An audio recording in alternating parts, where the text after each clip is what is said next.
Yo, so a few days ago, Tesla had their viral We Robot event where they revealed some pretty cool technologies. And the main two were the Cybercab, Tesla's very own autonomous robotaxi, and Optimus, Tesla's humanoid robot.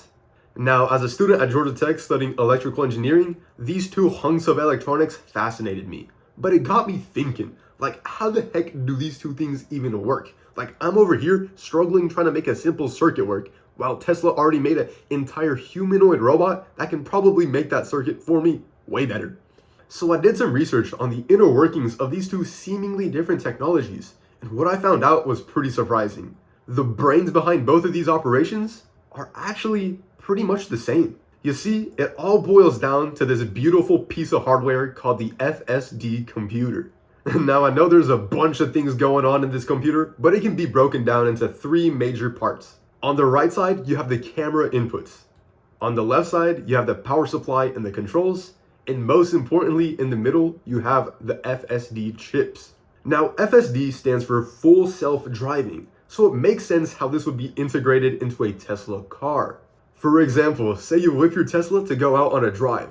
Well, as you're going down the road, there's cameras surrounding your car, giving you a bird's eye view of what's going on around you in real time. Now, imagine a crazy pedestrian just starts sprinting in front of your car. Well, all these cameras are seeing this in real time, and they're sending all this information to the FSD chips.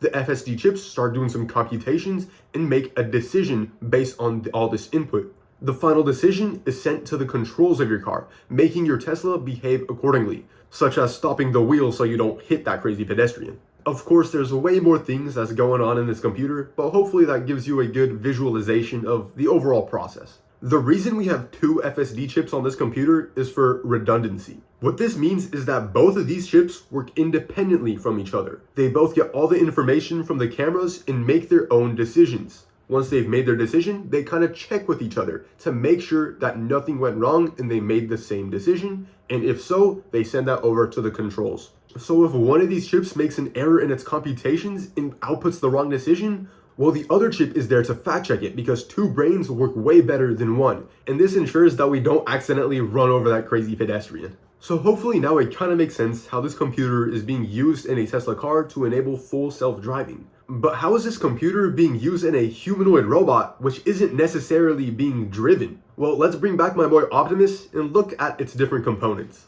If we take a look at this figure right here, we see that Optimus's brain is actually in its chest because that's where the computer resides. Inside of the head is where we have all these autopilot cameras, which gives the robot vision. This structure is very similar to our car. The car has an FSD computer in its body, and then surrounding it is all of these autopilot cameras, just like this robot right here. So it makes sense why we're using the same foundational technology to make Optimus work. As the robot's walking around, all these cameras are taking in real-time information of the obstacles around it, sending that information to the FSD chips, which starts doing some calculations, computations, makes a decision, and that decision is sent to the different parts of the robot to act accordingly. However, there are a lot of components that make this humanoid robot different from your standard Tesla car. If we look at this diagram, we see that Optimus has a bunch of different actuators in order to give it human movements. Also, it has a bunch of different sensors that the Tesla car doesn't use. For example, it has some balancing sensors since the robot needs to stand on 2 feet. Additionally, there's going to be a lot of force feedback sensors, whether that be on the feet or on each of the individual fingers. So it would make sense if this computer isn't exactly the same as the Tesla car computer. If we look at the details given from a previous Tesla live event, we can see the main differences in the computers. A quick disclaimer before you Tesla connoisseurs start bashing me in the comments, the computer on the left isn't going to be exactly what's going to be used in the Cybercab. The computer shown here is called Hardware 3, and this is a notation that Tesla uses in order to signify different generations of their hardware. For the Cybercab, we're going to be using Hardware 5. Now, unfortunately, there's not a lot of data and information given about this particular Hardware 5, so I couldn't find some nice figures, some nice information regarding it. Of course, we can expect as generations get higher and higher, the performance of this computer will increase by a lot. Also, the Cybercab is going to have way more camera inputs, and its self-driving is way more advanced than the Tesla models we have now, so Hardware 5 will be able to meet those standards. However, the basic foundation of these different hardware generations is more or less the same, so that's why I picked this highly available hardware 3 to do all these comparisons with. So back to comparing the computer behind the car and the robots. Well, almost everything seems to be the same in the charts, except instead of having 2 FSD chips, Tesla is planning to only have 1 for their BrainBot computer used for Optimus. And of course, there's going to be some different inputs and outputs and different circuit components on the BrainBot, just because a robot does do some different things than a car. After doing my research to this point, I was finally able to convince myself, okay, so these 2 different technologies are more or less thinking based on the same foundational principles. But I was still curious, how do they think? How do they make decisions? How does this FSD chip even work? So I went down an even deeper rabbit hole to try to get an understanding of the inner workings of this FSD chips. Let me explain what I found out. Behind the enclosure of this chip, we have something called a die. Now, I don't know why they picked such an ominous word for this. Maybe because the people working on it have to use so much of their brain, it's so complicated that by the end of it they want to die. But let's take an even closer look of what's going on. Here we see a beautiful image of a system on a chip.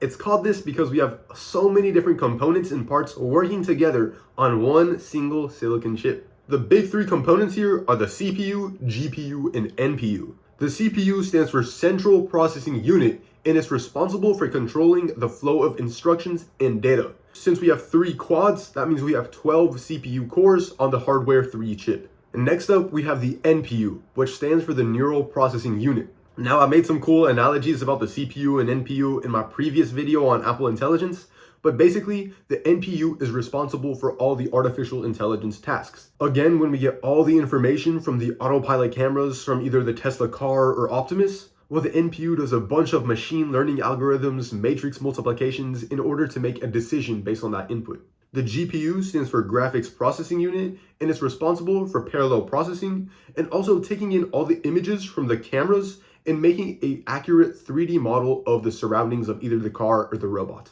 So there you have it, a quick rundown of how the brains behind the new Cybercab and Optimus humanoid robot are going to end up working. Soon, we might see both of these technologies working together to do all of the laborious tasks for us. Say I want some dinner, Mr. Optimus can hop in the Cybercab, go to the grocery store, do the shopping for me, come back, even cook up a bussin' recipe, and make me dinner. Or maybe I should stop being lazy and open up the fridge myself. But the future is exciting either way. So feel free to subscribe down below so we can learn about all these new and emerging technologies that might just change the way we live our lives. I'd still love to learn so much more about the Cybercab and Optimus, so feel free to let me know what you think in the comments. Till next time.